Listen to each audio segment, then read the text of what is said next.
Returning to my Coin Lady channel, I am pleased to see you again. What's about to happen will surprise most people on Earth. And no, I'm not attempting to clickbait you into buying that second-hand automobile. In fact, many people will be shocked by what is happening. Plus, I'll be explaining everything that's going on in this video. Here is a report detailing current events and those that are predicted to occur in the near future. In 2025, a large number of enterprises are expected to collapse, leading to a large number of layoffs. The economic value of human cognitive labor is going to plummet, hence we need to ramp up the discussion of post-labor economics. Not far behind will be robots. Listen, while we consider this, you may be thinking, okay, this piece is simply trying to instill terror. That's it. I'm sick of it, and I would agree with you if it weren't for everything that has happened to us since the outbreak. It's as if they're putting us in a cage and testing us. The general public's attitude toward artificial intelligence is currently the most intriguing development that I have been keeping an eye on. And no one has opposed AI thus far. Everyone is saying, oh, wow, this is improving everything, and a lot of that approval comes from chat and similar apps. That is the issue, though, isn't it? The problem escalates rapidly from its modest beginnings, which the public is willing to tolerate, to its now enormous size. As an example, a post from the BIS was just released, and it dates all the way back to September 4th. The BIS, or Bank for International Settlements, is the central bank of central banks, in case you were wondering. Generative AI increases coding efficiency by more than 50%, with the greatest improvement shown among younger developers. These individuals have been essentially making decisions and pulling strings around our global monetary system since around 1930. There is less of an effect on senior programmers' productivity. I used AI now, which is as ridiculous as it sounds. In a nutshell, the research looks at how generative AI has affected worker productivity in the computer programming sector. Two groups of programmers participated in a field experiment in September 2023. One group had access to Code Fusion, a huge language model that Ant Group launched. The other group did not. The group that used the AI had a 55% boost in productivity as measured by lines of code, with the LLM being directly responsible for around 1/3 of those increases. Senior personnel showed less benefit, probably because they weren't as engaged with the technology, whereas junior programmers had the most significant increase. Now, this is important to know, because it ties into the next post from the BIS on September 2nd. In it, they say that lower-wage jobs are more at risk of automation, while higher-paying jobs are more exposed to AI. To make sure AI helps jobs rather than hurts them, thoughtful policy and teamwork are needed. Once again, this is all related to generative AI. If we're talking about coding, programming, etc., I really think that in the near future, a lot of the code will be AI code, and you won't even need to know how to code. It's crazy to think about, but it's true when we talk about jobs that will probably be replaced by AI. This is also true for many of these other occupations.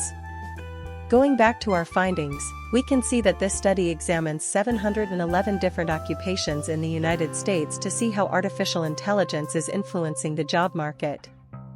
It centers on the idea that AI could either augment or replace human workers, depending on the intricacy of the tasks involved and how well they mesh with AI's cognitive capacities.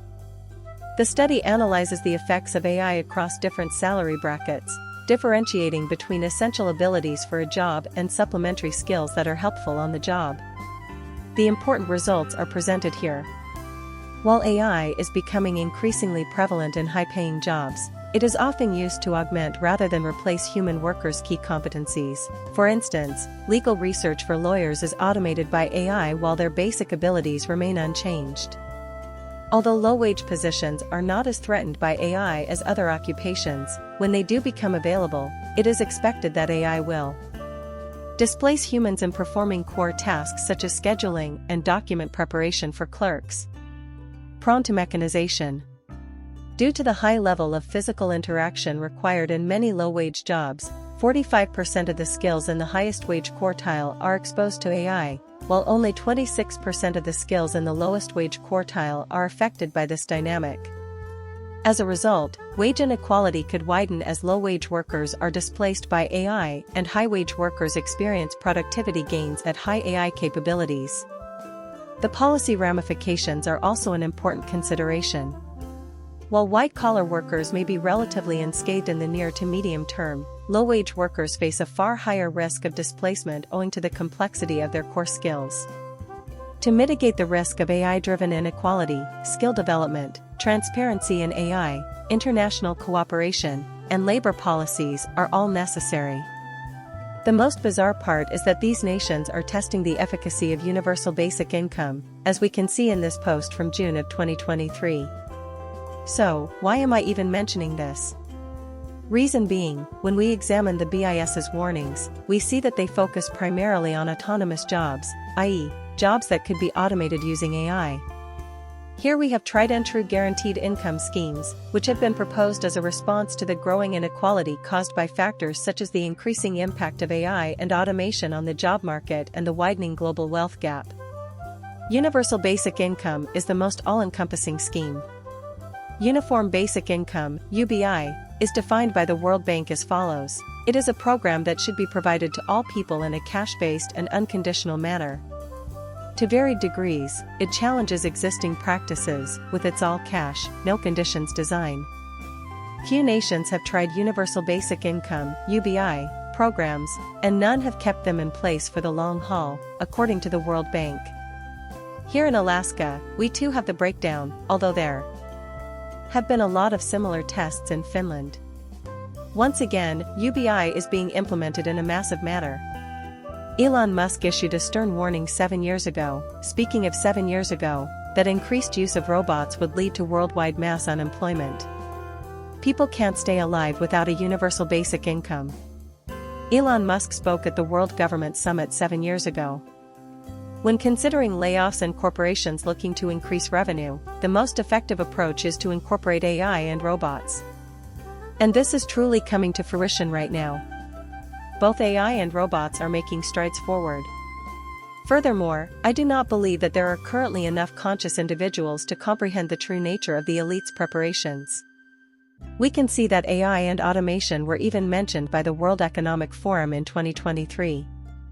They went so far as to tell us that there have been tests with UBI here in the past. Most of them occurred between 2017 and 2018. Alright, so Alaska's experiment occurred around 2021. What's even more bizarre is that Canada is now planning to implement its own version of the program.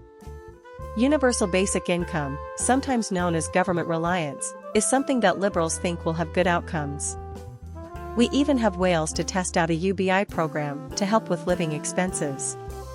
The cost of living is skyrocketing right now due to the combination of persistently high inflation and the accumulation of ever-increasing levels of debt.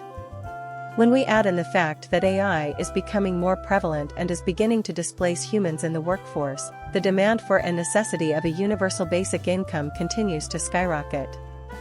I am quite intrigued by this. Keep in mind that AI is interconnected with nearly all of our daily experiences. The BIS has already shown us this in relation to Project Agora and tokenization, so we know this is the future of banking. This is another reason why I consistently advocate for utility developments in this area. The viewer's presence here is greatly appreciated. Thank you for watching my channel and for subscribing. I will see you later.